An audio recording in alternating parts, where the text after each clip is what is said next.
Hello and welcome to How Would You Rate Your Pain? We will be exploring life, loss, love, and the power of resilience. I am Dr. Tiffany Bartell. Thank you for listening, and I can't wait to go on this journey with you. Hello and welcome to another episode of How Would You Rate Your Pain? I'm Dr. Tiffany Bartell, and I'm really excited to talk about mental health when it comes to athletes today with Neil Place. Welcome. Yeah, thanks for having me. Really excited for this. So tell us a little bit about what you do and the True Athlete Project. Yeah, so my role with the True Athlete Project now is head of U.S. programming, which sounds really big. Yeah, well, the United States is big. Yeah. Yes, indeed. The True Athlete Project itself is a nonprofit that did start in Chattanooga. The founder and CEO came to UTC to play tennis here, and he had a whole story and experience through sports. So as a kid, he loved tennis, had this great story with it, and then became quite good at it and played in college, and then was kind of riddled with some injuries, some mental health issues that were pretty severe at times. And it led him to kind of create this, what is now called the True Athlete Project, which kind of addresses this gap in sport that can exist. Because sport is supposed to be this amazing, beautiful, fulfilling thing that can teach us a ton of life lessons. Mm-hmm. And oftentimes, especially in certain cultures and sports and areas, it doesn't always teach us the right lessons, or we get kind of stuck in certain areas with it. So the True Athlete Project now, he kind of moved back to the UK, has grown it there. It's quite big over there, quite a well-known name. And it's kind of like, let's bring it back here and do that here because, the US, everyone needs this everywhere. Absolutely. And I guess I'm kind of talking around what we actually do. But what the True Athlete Project does is address the kind of gap in sport of how we raise athletes, how we raise people, especially young athletes, how we teach them what it means to gain the right lessons from sport and to use sport as a conduit for creating the whole person and focusing on mental health and well-being and integrating kind of life skills. Yeah. Well, it seems like so many times parents want to put their kids in sports to learn how to practice and how to be part of a team and to have fun and make friends. And then it seems like the more, at least from clients I've seen, the more competitive it gets and the more you kind of hone your skills and the farther you get into, things that are that competitive, it can move away from remembering to have fun and to learn lessons and to build the person, not just the skills. It's funny that becomes like a big part of our job is like just remembering the joy of sport. Like, hey, this is supposed to be fun. Like, remember that? Yeah. It depends on what age we're going into. With the littles, it's pretty easy. It's like, hey, why do you guys play this sports? Because it's fun. We like to hang out with our friends. I like hitting balls. Yeah. And then when we get a little bit older, maybe in high school, college, and even above that, we kind of have to help remind them, like, hey, why did you start playing sport? It's like, because it was fun and I liked hanging out with my friends. Okay, like, why do you do it now? Yeah. And if that reason is different, does that still align with who you are and your values and what it is that you hope to gain from this? Are you here for not just the right reasons, but are you, using your time in a way that, like, feels good because you're spending a lot of time on this thing? So. Well, and that must be hard, too, as they get into, like, high school and they're trying to, like, it has monetary, like, components to it that you move into when it comes to college sports and then, professional sports. And if you have, families that need that or that would be helpful, like it just feels like it would place that obligation, and extra, maybe moving away from that true love and, the fun. The money factor, as it does with many things, really, really muddles things sometimes. And how I work around that, I think how we all kind of work around that is where that becomes an issue is more with the people making the decisions about us getting in and doing the work. Yeah. But once we do the work, that isn't a conversation at all. Like once we get in and start to do like a mindfulness check-in, some sort of like, hey, just check in with your teammate, see who they are and how they're doing, check in with your body, check in with your thoughts and feelings and how maybe they're directing and guiding you at the moment going into practice or competition. Yeah. There's no other factor. Sport really matters at that point. It becomes very human. Yeah. And every time they get it, once we actually do the facilitation, like no matter the age, they're like, oh, I get this. This makes sense. That makes so much sense because that's exactly what I was thinking as you were talking is like, bringing back the humanity And it's so easy for us to dehumanize not just people we don't like, but also our heroes. And I think we see that a lot in like the news and like on online forums where like, somebody doesn't catch a pass or, something's happening in their personal life and people will say things, in those online spaces that they would never say to somebody they cared about's face, and yet, we expect people to, because they're getting paid a lot, maybe as professional athletes or whatever, to not be human and not cry and not get disappointed or have a bad day. And so I love that, like, you're giving them that self-compassion with themselves to just be like, yeah, I play a sport, but I'm a person. Yeah. The compassion piece is actually one of the biggest pieces of what we do. And there is so many facets of compassion for others, compassion for your opponent, but compassion for self is like probably the hardest part. Oh, well, for me, I think all of us. And often as an athlete, it is like, just suck it up, like grit and bear it, like just push through. Yeah, the injuries, pain, emotional pain. Yeah, like you're not allowed to, like, that's all weakness. Like, so you can't be like, talking about this stuff.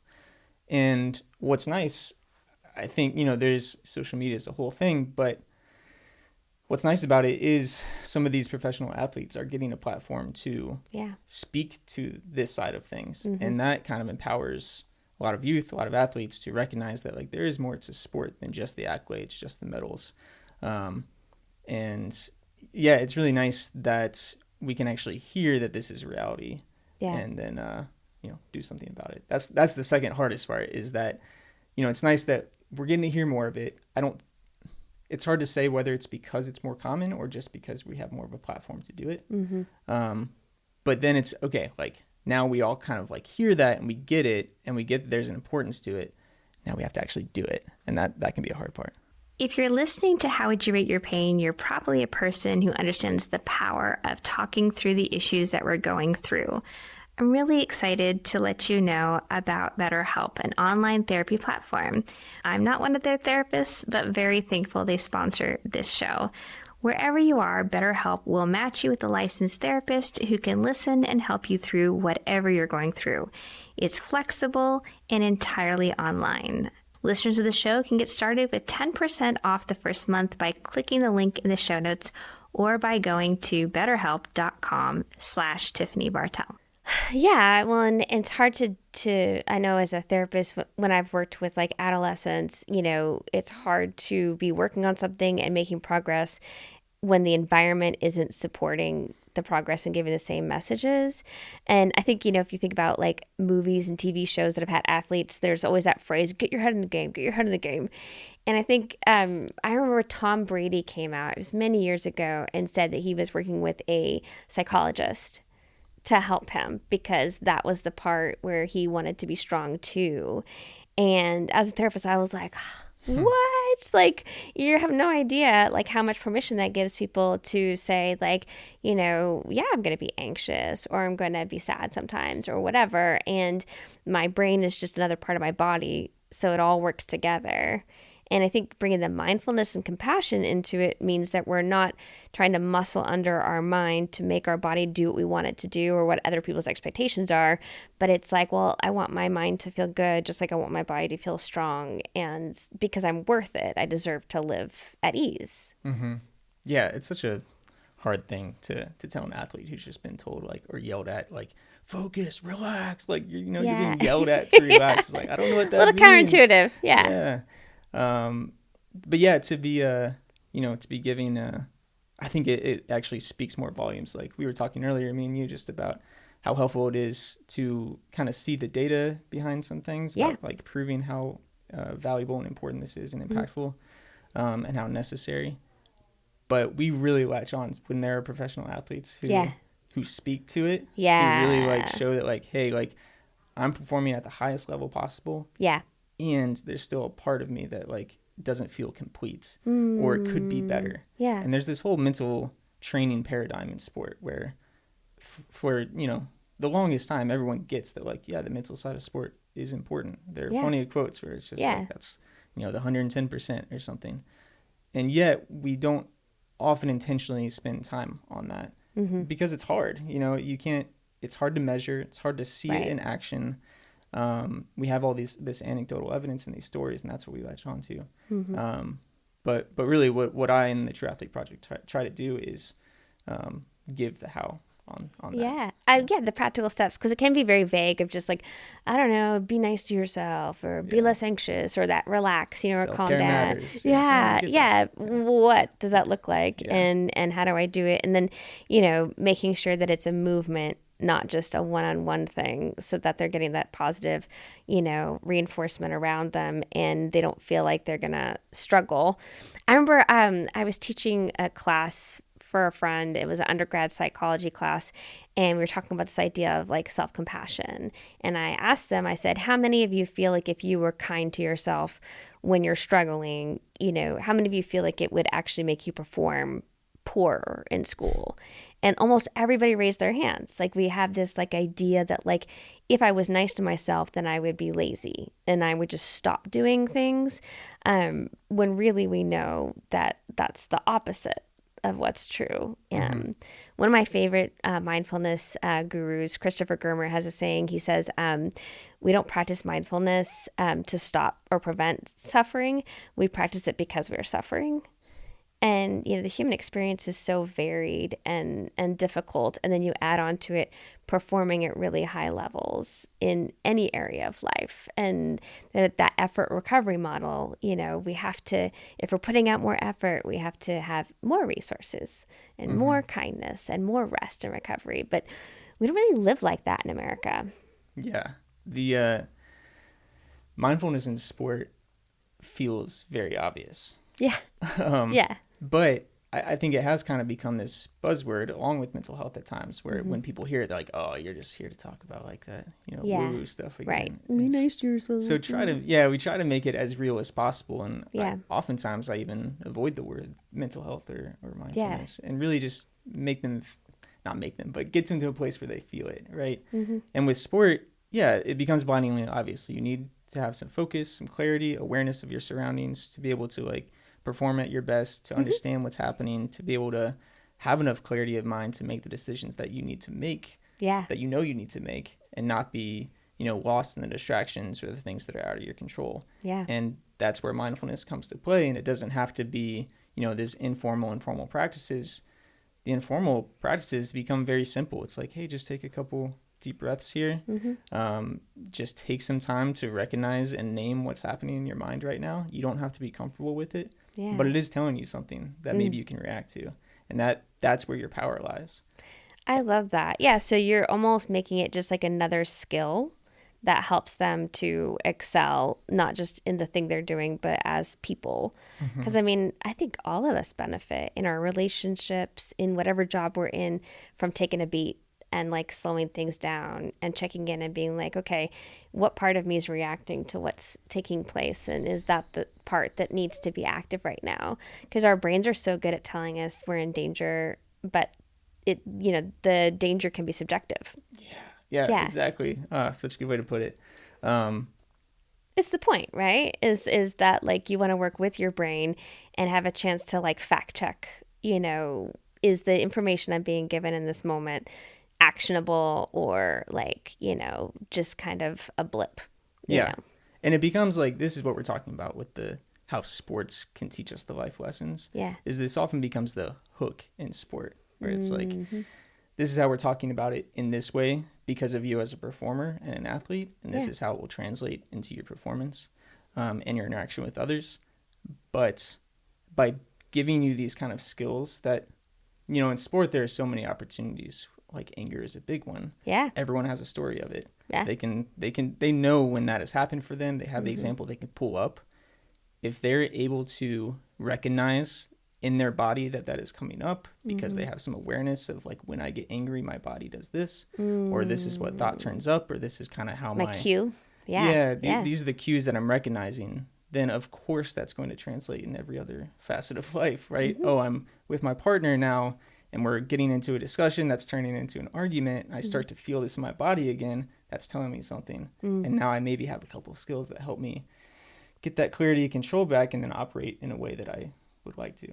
Yeah. I what I'm hearing is that, like, you know, mindfulness gives you a choice Whereas so many times, we'll hear people talk about something, whether it's an altercation in sports or it's an altercation in the world, and it's like, I wasn't my best self. I didn't stop to think, I just acted. And it can feel very like disempowering and almost helpless, to hear those things of just like, I couldn't control myself. And it's like, yeah, like, because you didn't have a choice. You just went purely on that instinctual, information.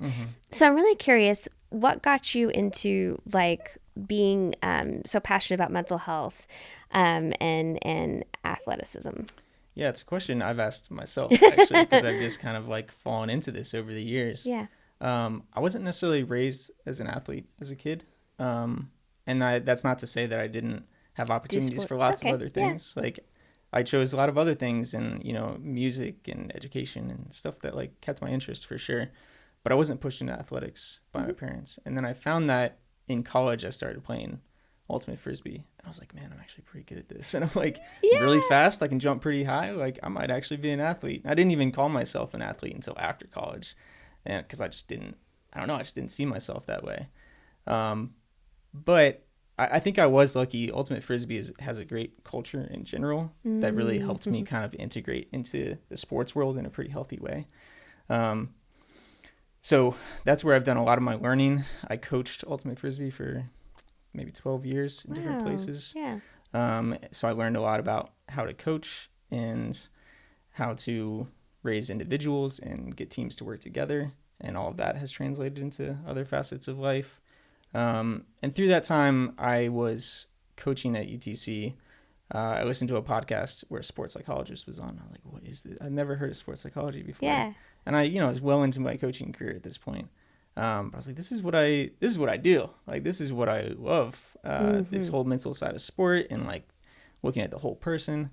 So I went and got my master's in sports psychology. Wow. And, I started kind of working on building my own business, which I do still have, called Orca Fitness in Chattanooga, mostly one-on-one with young athletes. But during that time, sports psychology, there's kind of a traditional sports psychology, which is really based in the mental skills approach. Okay. And it's like, hey, we're going to come in and teach you how to do these things with self-talk and focus and goal setting. And it felt really like paperworky and textbooky, and I never really quite resonated. Like formulaic. Yeah. And I couldn't quite figure out why it didn't resonate with me as much. And as I kept doing more of the work and hearing more, listening to more podcasts, watching more whatever, reading more books, I realized that it's like, no, what I really like is almost more of the counseling piece, where it's like we get to know this person, understand what makes them tick and how they're motivated, what's been going on in their past or right now that influences how they operate. Yeah. And, all of that is describing mental health anyway. Right. So I started seeking in supplement to this business, just work in mental health. And I kind of popped around to different places, worked for a nonprofit that was teaching mental health in schools, and then went over to Head Start to be a mental health specialist, working with like the really little kids. Found that kind of across the board, mental health is the same for everybody, no matter the age, and the things that impact us, in all areas, how all that translates to sport. And it was just kismet that I ended up working for the Triathlete Project. I got connected with them as I was coaching at Macaulay, because the founder is from here, then took it to the UK, but I just came in a really good time. Yeah. Learned about the Triathlete Project and just kept saying yes to work and partnerships. Was doing some contract work until it eventually led to a place where it was like, hey, do you want this role as head of US programming? And now we're here. And I actually remember as I was going through my master's program reading about the Triathlete Project in one of my books. And when I had the opportunity to do some work for them, I was like, I feel like I recognize that name. Yeah. And it's such a cool road that like, they could have started anywhere. Yeah. I could have like gone however many different directions. And I don't want to lose sight of the gratitude that I have for that journey that kind of got me here over, 12, 15 years. Yeah, absolutely. Yeah. So what does, 2 questions, what would you like to see the Triathlete Project do here in Chattanooga, and then on a bigger scale in the U.S.? Mm-hmm. So one of the unique things that we do in the U.S. with the True Athlete Project is we have a contract with one of the local high schools. Okay. That was really kind of open-ended. It's like, hey, come in and see what we can do. So we've been kind of building the program over the last couple of years as to what that could look like, which is a mix of coach workshops, because, I mean, coaches are so vital to what a culture looks like. Yeah. And, you know, they need to know their impact and their role. Yeah, They set the culture in a big way. So working with the coaches is usually a great point of access. And we're doing kind of a captain's cohort there as well. Oh, nice. Because in the same way, leaders. The leaders on the team, oftentimes the other teammates are looking at you, whether you know it or not. So how you hold yourself, how you react to things, that really has a knockoff effect in a pretty big way too. Yeah. And then looking at the program vision in general of the school and how the rest of the school, because these aren't just athletes, that's the whole point. They're students as well. Yeah. So who they are in the school, what kind of pride they have for the school, and then kind of supplemental work with teams, kind of facilitations coming in and doing some check-ins, anything that they want to work on basically. So all that to say, ideally we would like to create that model and then just keep replicating it. Because schools everywhere could use this. Absolutely. Get some grant funding to kind of put those into different schools locally and then expand it into different areas. And I love that. Yeah, because, you know, when we think about the developmental age that you're working with, we know the risk is so high for mental health issues, especially here in Tennessee. You know, our youth are really struggling, and that's across the United States and the world. But thinking about, like, you know, getting in with this group and having the expertise to help them with something that's important to them, while helping them to, you know, develop this mindset and skills that they'll use for the whole rest of their life is exciting. Because I think we think a lot about college student mental health. And then, you know, as people getting into parenting or, you know, hitting whatever crisis they're hitting, you know, there's attention there. But I love the idea of getting into high schools and doing really concentrated work while that brain is still forming and developing. I think that's cool. Yeah, it's kind of exactly the point is, you know, middle school and high school would be great. Yeah. And it's a great access point, sports in general, because you already do have this collection of people coming together for somewhat of a collective like mission. Yeah. And they are doing something inherently together. And there are all these lessons already built into it. So being able to be integrated and to help some of that along, because anything that we do honestly is very simple. It's just making the choice to do it. Right. Which becomes the hard part. And practice. In practice. And that's the whole mental training paradigm in general is once you know how to do it and it becomes integrated, it's less of this, like, now we're doing mental skills training. Now we're doing, like, physical training. It's like, no, it's all connected. And sports is a great place for that marriage to happen. Yeah, absolutely. So if someone's listening and they would like the True Athlete Project to serve their team or their school, how can they get in touch with you? You can reach me at neil@thetrueathleteproject.org or just go to the website, thetrueathleteproject.org. Quite active on Instagram as well. It'd be really cool. That's where you can find a lot of the different projects that we do because, that is just one very small piece of what the True Athlete Project does. We reach a lot of different communities in a lot of big ways. That's so exciting. Well, I, as a parent, want to thank you for what you're doing for our kids in this community and the vision for the United States. And thank you so much for being with us today. Yeah, thanks for giving me the space. Yeah, absolutely. And thank you all for listening. We'll see you next time. Be gentle with yourselves and check out the True Athlete Project and see if it is a resource that would be good for your community. We'll see you next time. How Would You Rate Your Pain is a pop media production and is recorded at Wavelength Studios in downtown Chattanooga, Tennessee. Our set is designed by Mad Honey Rentals, graphic design provided by Josh Wilhelm at JW Creates. Music is by Michael Crosa. This podcast is not intended to be taken as medical advice and should not take the place of regular therapy. If you have questions about your mental health, see a licensed clinical therapist. I'm Dr. Tiffany Bartell. Please follow us on Instagram and Facebook at How Would You Rate Your Pain. Thank you for listening, and I'll see you next week for another episode.